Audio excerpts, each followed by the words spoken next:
known racist, proud racist, white supremacist, white nationalist, Nick Fuentes, calls Jason Whitlock a token. Jason has an interesting response. Here it is. And by the way, you are a token. Hey, Jason, you're a token.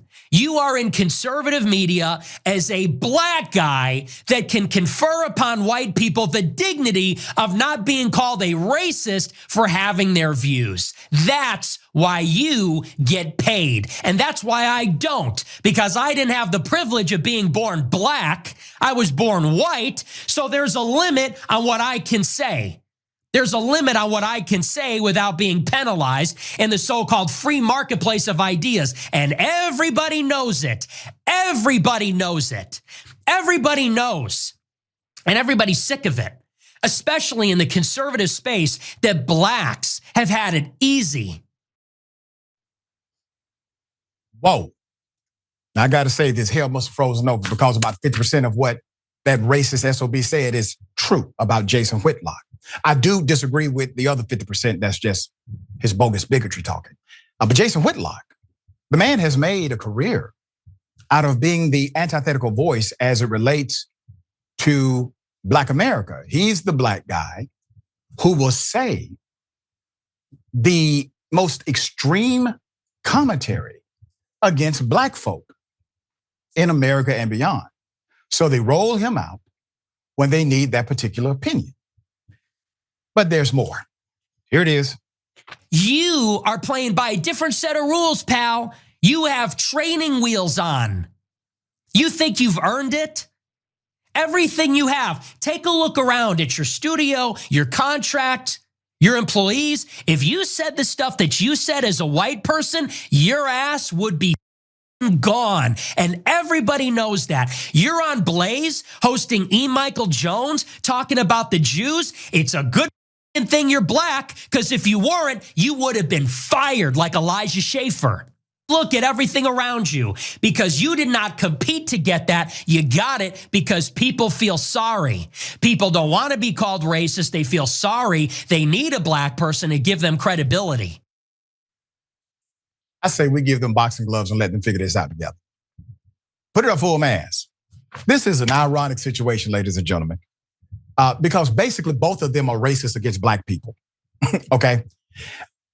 This feud started over Whitlock taking issue with what Fuentes tweeted about Whitlock blaming black culture for crimes. All right, this is a traditional go-to line for both Fuentes and Whitlock, okay? So Fuentes tweeted, quote, "So tired of hearing that black crime is caused by black culture. For some reason, rap music doesn't make white people steal cars and shoot people. It only works on black people," sarcastically. In another tweet he wrote, "Just another in a long list of excuses. Leftists blame it on racism and poverty. Conservatives blame it on culture and godlessness. Blacks create the same culture from LA to Baltimore, from Haiti to London, from Sudan to South Africa, or to South African. From prehistory to now, it's race." And that's what a racist would say, okay? Whitlock would respond to the tweets with, quote, "You're every bit as godless and as stupid as your critics say. You're Ray Epps 2.0, point foolish believers into building what will burn them down for eternity. Many of the people captured by the wickedness of black culture can claim ignorance. You know exactly what you're doing. Demon, the enemy is paying people on social media to promote racial division and conflict. The aftermath of Austin, Metcalf, Carmelo, Anthony, is a psyop. Don't fall for it. Stand in the word.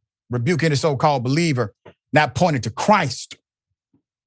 After that, and before we go to what Fuentes said, Brother Whitlock, when you say Christ, are we referring to the white Jesus or the one of color?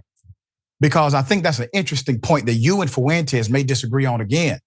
See, there's a lot of daylight between you two. Put it up, full mass.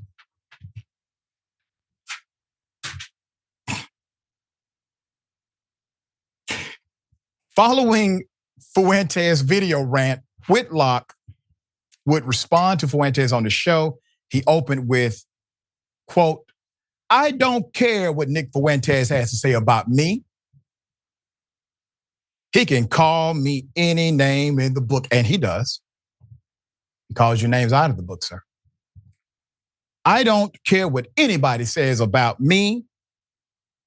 This isn't me talking tough. This isn't me saying I have the thickest skin in the world. This is me submitting to my irrelevance, my lack of importance. This is me acknowledging who I am. I'm unimportant. What people think of me is unimportant." Sir, that's the truest damn thing you have said since you have graced the air. You are unimportant as hell. You are one of the most unimportant people I have ever spoken with. Fortunately, Fuentes is a little more unimportant than you. And so this becomes an interesting battle to me, okay? I think you all are evenly matched. He continued. "So when you hear me say, and I say it pretty consistently, I don't care if people are racist." you literally said you did in the, okay, but let's continue. He did say he's unimportant.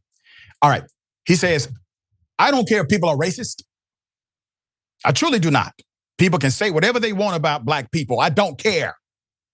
They're not important.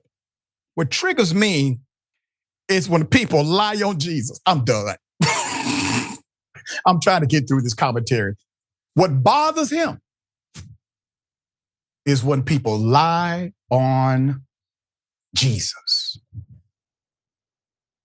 And what really triggers me is when people lie on Jesus and use something I said to tell that lie. That is what triggers me.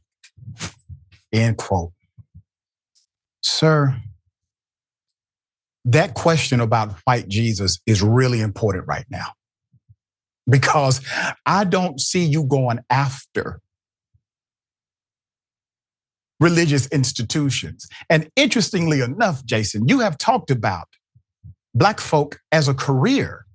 And all of a sudden, a white nationalist named Fuentes pulls your card and you start talking about how you don't care what somebody says about you. I've seen you go back and forth with individuals on social media and on your broadcast, but all of a sudden, none of that matters now since Fuentes pulled your card. It is interesting.